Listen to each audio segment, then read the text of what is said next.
Module 22, Analyzing Data with Functions. In Module 22, we'll be using the lookup functions, using the SUMIF and SUMIFs functions, using database functions, some exercises and their solutions, and a final summary. So why analyze data with functions? Well, using the various lookup functions offers a greater level of analysis and control within a spreadsheet. The SUMIF and SUMIFs functions save time and make it much easier to only calculate required data. And the database functions allows for the calculation of statistics within a spreadsheet or table. So let's get started.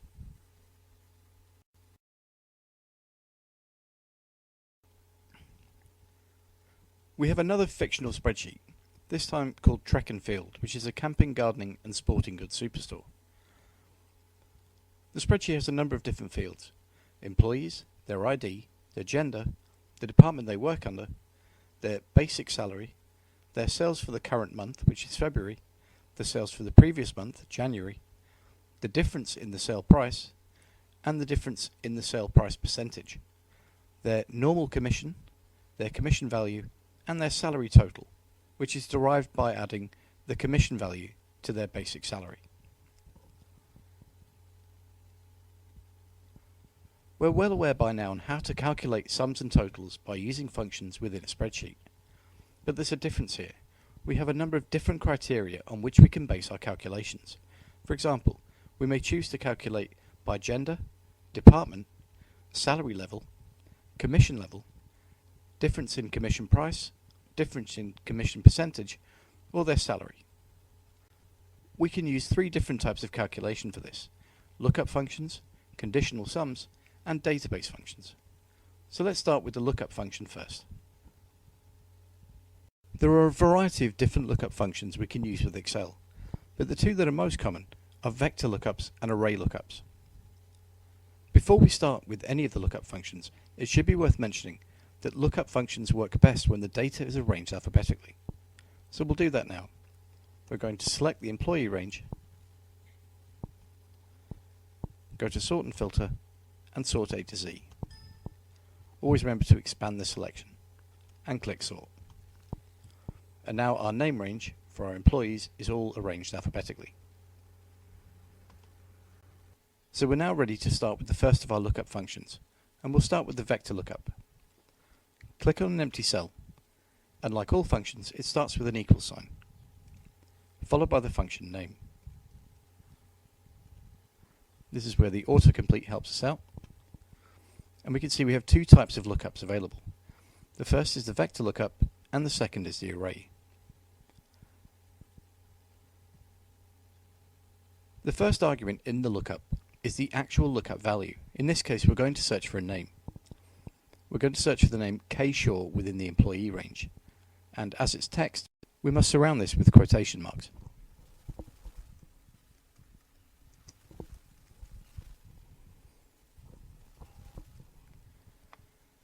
The next argument is the lookup vector. In this case, where we're going to search for the name, which is in the employee range, which we'll now select. And we'll follow that with a comma. The last argument is the result vector, what we wish to return. So what we could do is select the salary total and look up the name K. Shaw in the employee range and return the salary total. Or we can do this with the commission range, the sales range, or any range we wish. But we'll stick with the salary total. And like all arguments, it ends with the bracket. When we press return, our lookup returns the value 1550.63. And if we look up K. Shaw, we can see K. Shaw has a salary total exactly matching that within our lookup function. So let's try another one.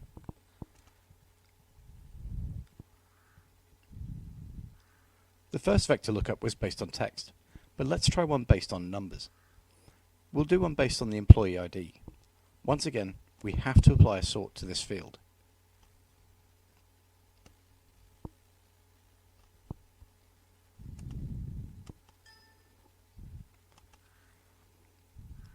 So now our sort's applied. We'll start with our lookup function again, equal, lookup, open our argument, and then the lookup value. So in this case, we're going to look for the value of 27. And we're going to search for that value within the employee ID range.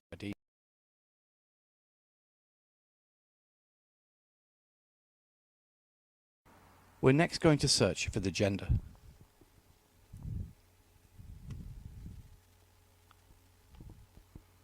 So the lookup function for the vector will look for the 27 within employee ID and return the gender. And like all arguments, we close with a bracket. We press return. We find out that employee number 27 is female, and it's H. Troy. So that's vector lookups. What about array lookups? As you've probably noticed, the value held currently in cell M8, which was our original lookup function, has now changed and become incorrect. The reason for this is because we've applied a sort to the employee ID, so it's always worth remembering when we change the sort of any one of the items when we're using a lookup function, we can sometimes get incorrect values. A lookup array is slightly different and a little trickier than a lookup vector. We have one here as an example.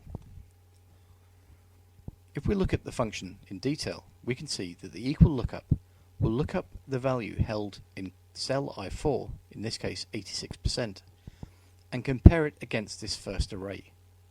We know this is an array because the data held within it is in curly braces.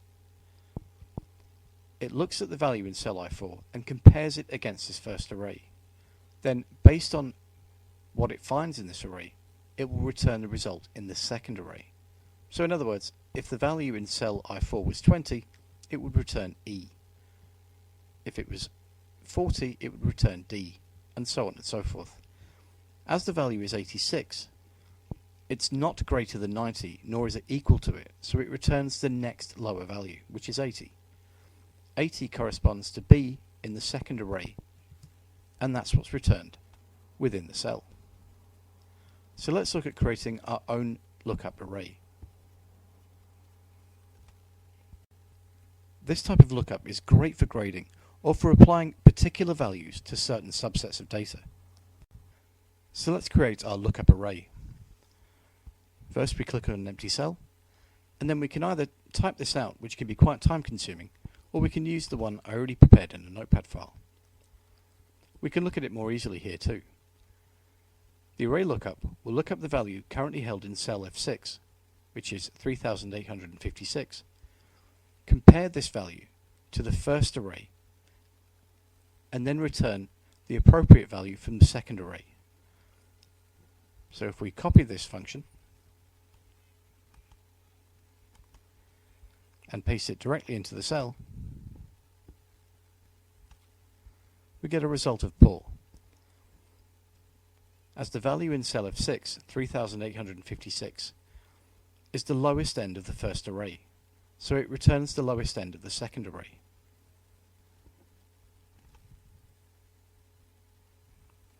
This type of lookup function is very convenient when we need to apply our own values to different sets of data. But always remember, it's important to follow the syntax of the argument. If we look at the function one last time, we start with an equal sign, the function name, then the start of the argument. Then we apply the cell we wish to search the value for, followed by a comma, then followed by curly braces with our first array. And we must always enclose the arrays with the curly braces. We follow this with a comma, then we apply the second array. And again, we close the second array with curly braces, and then we finish the argument with the bracket.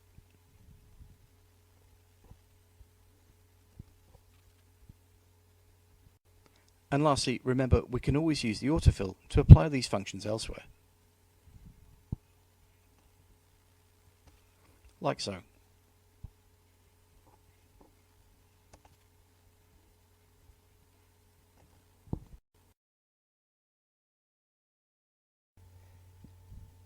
The SUMIF function allows us to make our calculations based on the criteria that we set. For example, if we wish to find out what the sales in February were for the camping department, all we need to do is click on an empty cell and start our function. Start with an equal sign, then the name of the function. In this case, SUMIF.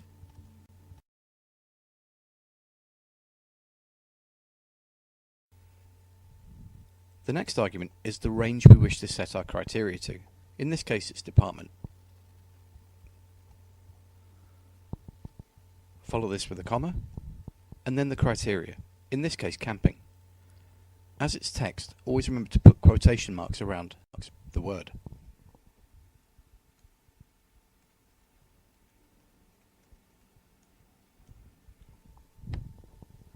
So now we have our range, our criteria, and now we need to know which area to calculate. In this case, it's sales in February. And then we end our argument with the bracket. Once we press return, we get a value of 28,831. If we look at our function, we can see it in more detail. Equal, SUMIF, then the start of the argument. Search through the department for all instances of the word camping, and then calculate the sales in February.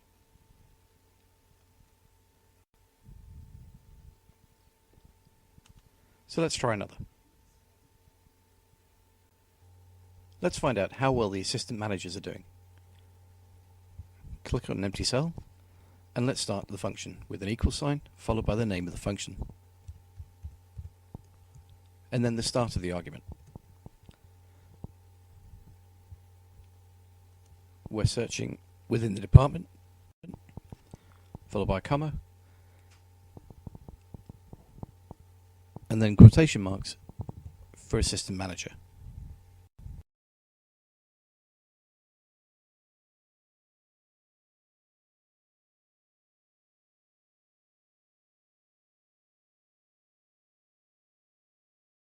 Then we're going to sum the salary total for each instance of assistant manager, and then close the argument. And 3 assistant managers cost 5,893. Using the SUMIF function saves an incredible amount of time, especially with a large array, as we don't have to search for each individual value based on the criteria. Normally, what we'd have to do is actually signify each one of the cells, whereas the SUMIF function will actually find the cells for us and then calculate on the range that we require. The SUMIF function does something similar, but allows more range. So to start a SUMIF function, click on an empty cell and start the formula. Equals, then the name of the function, then the start of the argument.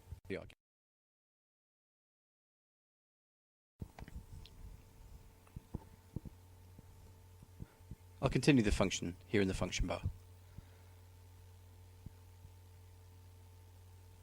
Unlike the SUMIFs ask for the sum range first. In this case, we're going to use the salary total. So all its calculations will be based on the sum range, which is salary total. Then it asks for the criteria range. Our first criteria is going to be held within the department. And the criteria is sports. So again, we use the quotation mark.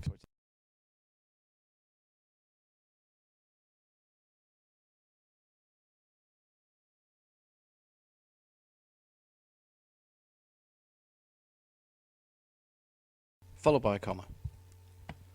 We can now add a second criteria. And again, it follows the same rules as the first criteria. Select the range first, in this case commission,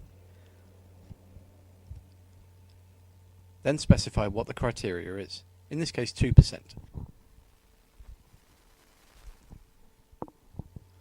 We can go on and add further criteria to this calculation, but we'll leave it with just the 2. So if we look at our function one more time, we can see that equal SUMIFs in the salary total if the department is equal to sports and the commission is equal to 2%. So once we press return, we get a value returned of 5022. In other words, Excel has looked for every instance of the word sports within the department, found one that matches a commission of 2%, and then calculated the salary total. And we can check this.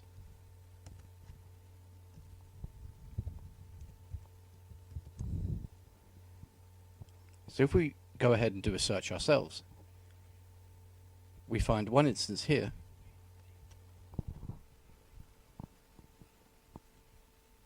one here, and one here. Each one of these three are in the sports section and also match the 2% criteria. If we close the argument and press return, we get a matching value here in the cell. The SUMIF and the SUMIFS functions are great time-saving devices, as it means we don't have to search through a great deal of data if we need to perform a calculation based on specific criteria.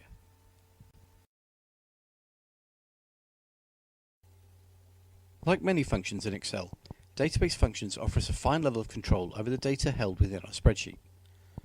As you can see, I've gone ahead and made some changes to our track and field spreadsheet. I've added headers to the very top of the spreadsheet, which are copies of the ones below. This area is known as the criteria area, and we'll come to this in a second. Below our spreadsheet, we have examples of our database functions in action.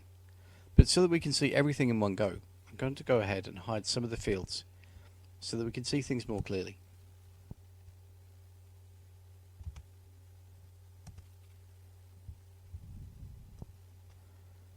The data is still there, it's just so we can see all three sections in one go. There are a dozen or so database functions held in Excel.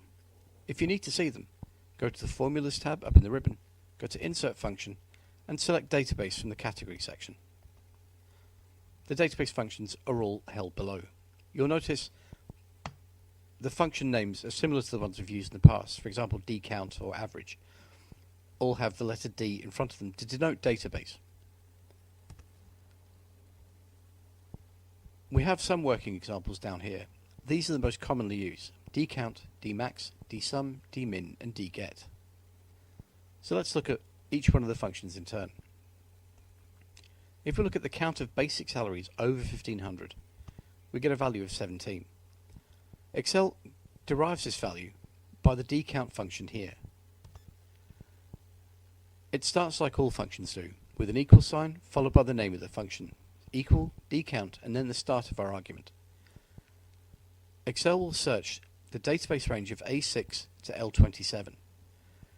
Essentially, A6 to L27 is our spreadsheet including our headers.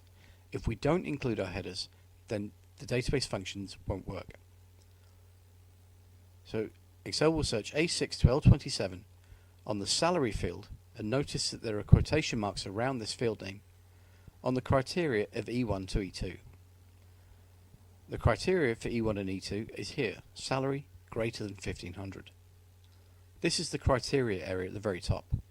It's important to remember when using the database functions to place your criteria above the database or above your spreadsheet. If it's placed below it, it can cause some problems. So Excel performs a count within the salary field of the database A6 to L27 based on this criteria. Once we press return, we get a value of 17.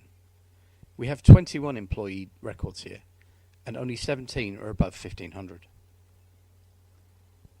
Let's look at the dmax function. Again, the database functions follows the same rule as the previous one. Equals, dmax, then the start of our argument. Then we have the database, the field, and again notice the quotation marks around the field name, and the criteria F1 to F2. Excel will find out in the database of A6 to L27 on the sales in February field which value is the highest. So when we press return, we find that one sale in February was the very highest with 8012.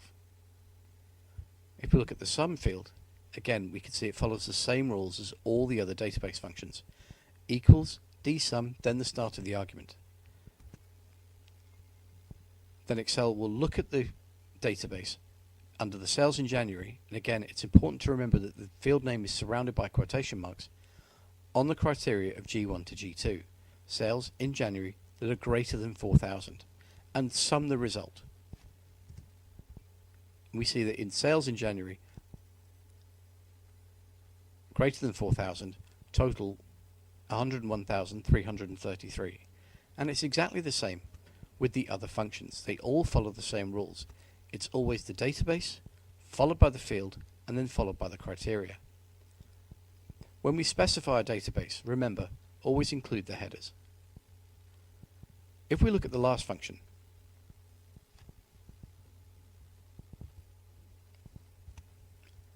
the dget function, equals dget, search the database for the employee based on the criteria A1 to E2. We can see the criteria is a little larger now. So A Kane and a salary greater than 1,500. So when we press return, we get back the A Kane record. However, if we look at this formula once again, if we change the criteria, for example, to salary being less than 50,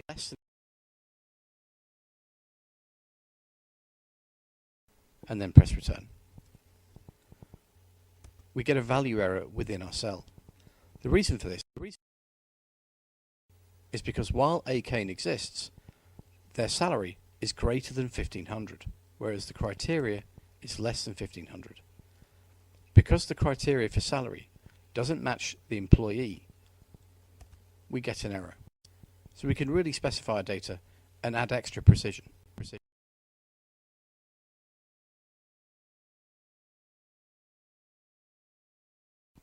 And it returns to normal.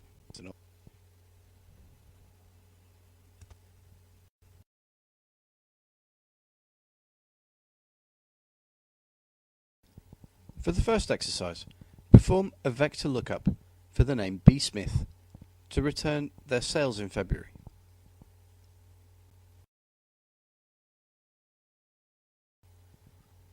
Okay, so for a vector lookup, we click on an empty cell,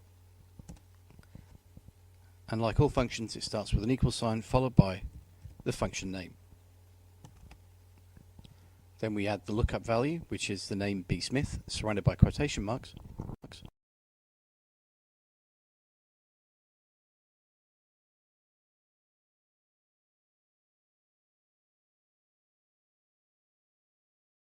Followed by a comma, followed by the lookup vector. In other words, where to find the name B. Smith.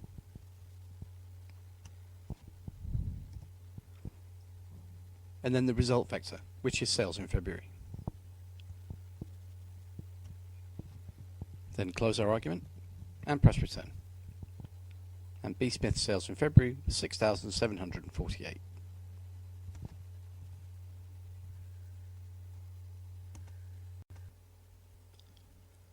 For the next exercise, create a lookup array that uses M and F in its first array values and male and female in its second array values, and discover the cell value of cell C7.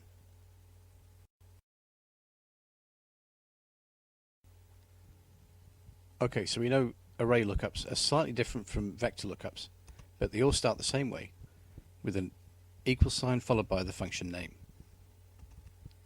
Next, we need the lookup value, which is cell C7.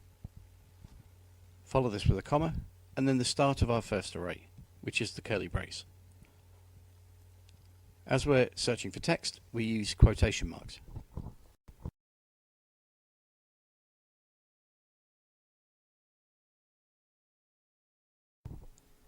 And then we close the array and follow this with another comma. I'll continue up here. Then we start our second array, and again we're using text, so we should use quotation marks.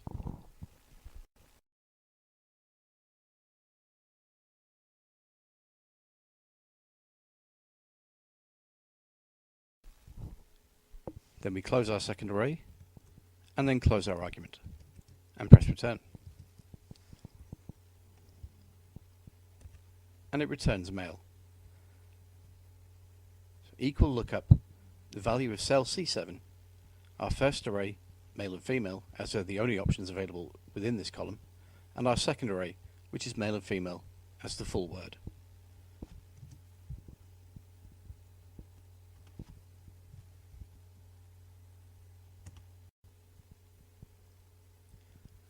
For the next exercise, use the SUMIF function to calculate the sales in January based upon the sports department.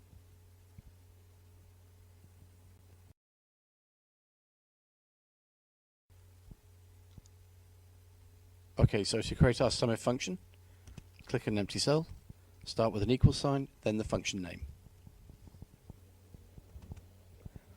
Then our first part of the argument, which is the range, which is department,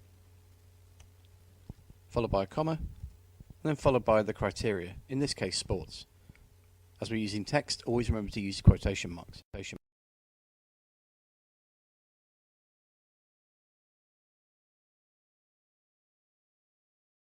Follow this with another comma, and then the sum range, in this case sales in January. Then we close our argument and press return. The SUMIF function returns 27,935 based on the sports department and their sales in January.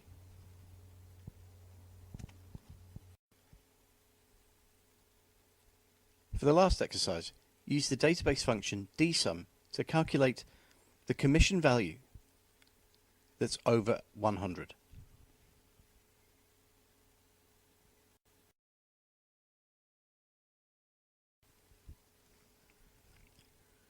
Okay, so to use our database function, we first have to click inside the cell beneath the CM value and change this to greater than 100. Next, we click on an empty cell and then start our function equals dsum and then define our database. In this case, it's everything within our spreadsheet, including the headers, and follow this with a comma. Next, we specify our field, which is cm.value.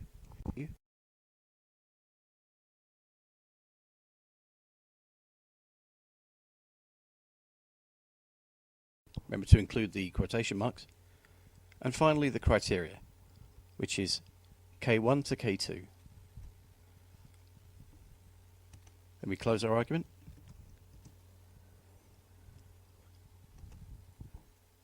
And our dsum function calculates every commission value greater than 100 and includes it within our cell.